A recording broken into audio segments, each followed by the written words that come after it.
ইসরায়েলিরা যেভাবে ফিলিস্তিনের উপর হামলা করে ঠিক একই কায়দায় তার চেয়ে বর্বরচিত কায়দায় এই ছাত্রলীগের সন্ত্রাসীরা আমাদের বোনদের উপর এবং ভাইদের উপর সেদিন হামলা করেছিল।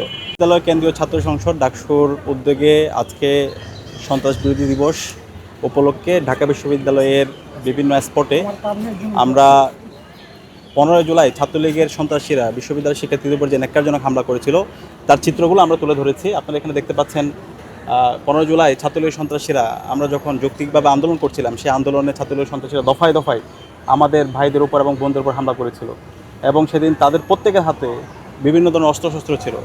আমরা যখন মেডিকেলে আমাদের ভাই বোনদেরকে নিয়ে যাচ্ছিলাম সেই মেডিকেলে দফায় দফায় হামলা হয়। আমরা যখন ইমার্জেন্সি ইউনিটের সামনে আমাদের বোনদেরকে নিয়ে ভাইদেরকে নিয়ে অবস্থান করছিলাম, ইসরায়েলিরা যেভাবে ফিলিস্তিনের উপর হামলা করে ঠিক একই কায়দায় তার চেয়ে বর্বরচিত কায়দায় এই ছাত্রলীগের সন্ত্রাসীরা আমাদের বোনদের উপর এবং ভাইদের উপর সেদিন হামলা করেছিল। এবং পরবর্তী দিন 16 জুলাই আমরা শহীদ মিনারে একত্রিত হয়েছিলাম এবং সেখানে একটা গণজাগরণ তৈরি হয়েছিল।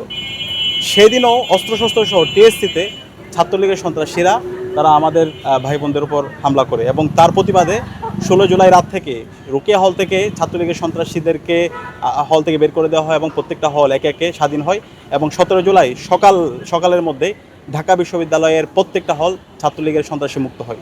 এবং ওই দিনেই আমাদের কাছে পরিষ্কার ছিল বাংলাদেশ আর ফেসিবাদ সাস্টেন করবে না। যেদিন আমরা ঢাকা বিশ্ববিদ্যালয় থেকে ছাত্রলীগের সন্ত্রাসীদেরকে আমরা বের করে দিয়েছি সেদিন আমাদের কাছে অবস্থান পরিষ্কার ছিল যে আর এই হাসিনার ফেসিবাদ সাস্টেন করবে না। তো এই ছাত্রলীগের সন্ত্রাসীরা হামলার পরও আজকে জুলাই বিপ্লবের 2 বছর হচ্ছে, বিশ্ববিদ্যালয় প্রশাসনের কাছে আমরা লিখিত অভিযোগ দিয়েছি, আমরা প্রত্যেকটা এভিডেন্স দিয়েছি, কিন্তু এখন পর্যন্ত এই সন্ত্রাসীদের বিচার হয় নাই। আমরা ডাকসুতে দায়িত্ব নেওয়ার পরে আমরা বিশ্ববিদ্যালয় প্রশাসনের সাথে দফায় দফায় মিটিং করেছি, কিন্তু এখন পর্যন্ত আমরা দেখতে পাচ্ছি বিভিন্নভাবে এই সন্ত্রাসীদেরকে দায়মুক্তি দেওয়ার জন্য বিশ্ববিদ্যালয় প্রশাসনের অনেক ক্ষেত্রে আমরা দেখতে পাচ্ছি তাদের নীরবতা দেখতে পাচ্ছি।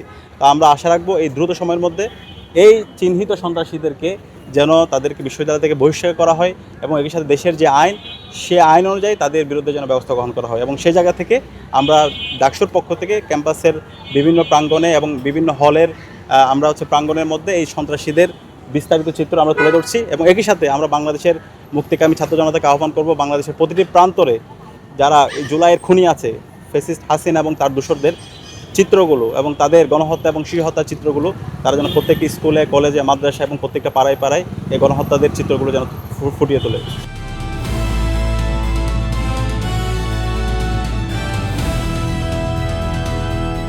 দিনাজপুর টিভি, মানুষের জীবনের কথা বলে।